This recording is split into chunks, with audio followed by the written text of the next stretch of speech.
કારાગૃહની અંદર કોઈ દંપતીથી કોઈ બાળકનો જન્મ થયો નથી, પણ આગળના પૂર્વજન્મની અંદર કરેલી જે તપશ્ચર્યા હતી અને ભગવાન એ સમયે પ્રસન્ન થઈ અને માગવા કહેલું, ત્યારે આ વસુદેવ અને દેવકીજીએ ભગવાનની પાસે પોતાના જેવો દીકરો, એટલે ભગવાન જેવો દીકરો અમને. ભગવાન કહે મારા જેવો તો હું છું.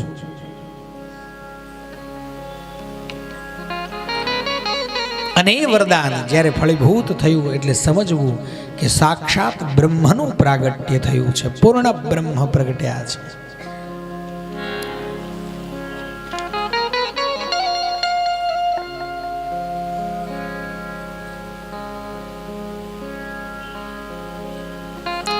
ભગવાનને પ્રાર્થના કરી કે અમારે તમારા દેવો દીકરો જોઈએ, એટલે ભગવાને કહ્યું છે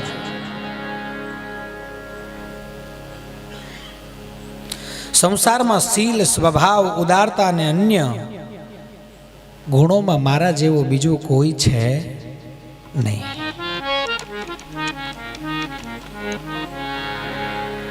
તેથી જ હું જ તમારા બંનેનો પુત્ર થયો. અને તે સમયે એટલે આગળ શું નામ હતું, અને પ્રશ્ની ગર્ભા નામે પ્રસન્ન થયો હતો. બીજા જન્મમાં તે અદિતિ અને કશ્યપ, વસુદેવ અને દેવકીજીની વાત કરે છે, કારણ કે ભગવાન એમના અવતરે નહીં, મા બાપ પણ એવા જોઈએ ને, એમના ભગવાન ના આવે. એટલે આગળ તમે અદિતિ અને કશ્યપ થયા ત્યારે પણ હું તમારો પુત્ર બન્યો હતો. એ વખતે મારું નામ ઉપેન્દ્ર હતું. શું નામ હતું?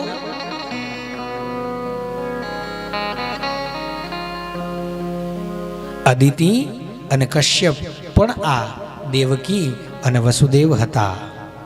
અને એમાંથી ભગવાન એ સમયે કયા નામને ધારણ કરીને આવ્યા છે? જોરથી બોલો. ઉપેન્દ્ર એટલે વિષ્ણુ વામન થઈને ચાલ્યા રે,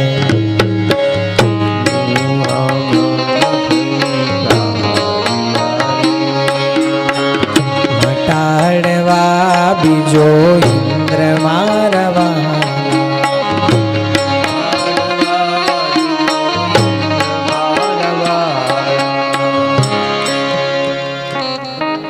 તાળી પાડવાની કેવી મજા આવી નહીં? આ વામનજી, એનું નામ ઉપેન્દ્ર છે, પણ સ્વરૂપ નાનું છે ને એટલે વામનજી કહીએ છીએ આપણે. અદિતિ અને કશ્યપ થકી આગળ હું ઉપેન્દ્રને નામ ધારણ કરીને આવ્યો હતો. એ ઉપેન્દ્ર એટલે બીજું કોઈ નહીં, ભગવાન વામનજી.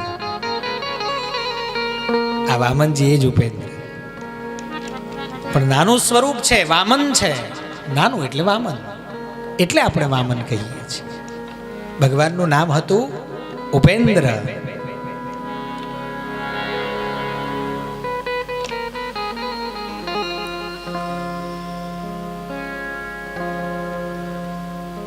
અદ્રષ્ટવાન્યતમં લોકે શિલૌર્દાર્ય ગુણૈः સમમ અહં સુતો વામભવં પ્રશ્નિગર્ભ ઇતિ શ્રુતઃ.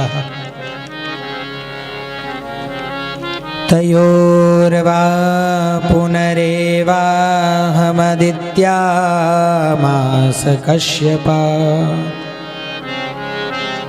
ઉપેન્દ્ર ઇતિ વિખ્યાતો વામનત્વાચ્ચ વામનઃ.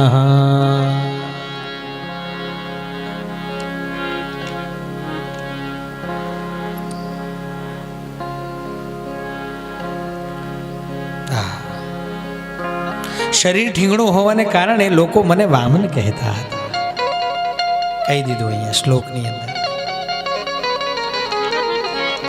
સતી દેવકી, તમારા આ ત્રીજા જન્મમાં, જો પહેલો જન્મ એમાં ભગવાન પ્રશ્ની ગર્ભા થયા છે, બીજામાં ઉપેન્દ્ર એટલે વામન થયા છે, અને ત્રીજા જન્મની વાત કહેતા કહે છે ત્રીજા જન્મમાં પણ હું તૃતીયેસ્મિન ભવેહમ વૈ તે નૈવ વપુષા અથવામ.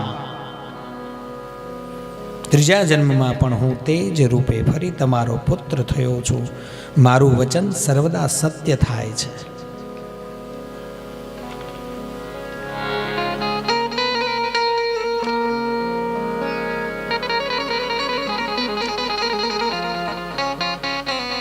ટૂંકમાં ભગવાનનો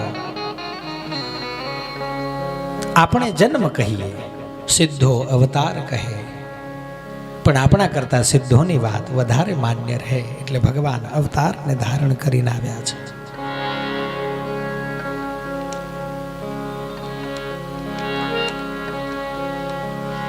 ભગવાન આ વખતે આવ્યા છે એ સિદ્ધ સંત જનોનું, બ્રાહ્મણોનું, ગાયનું, ધર્મનું રક્ષણ કરવા માટે થઈને આવ્યા છે.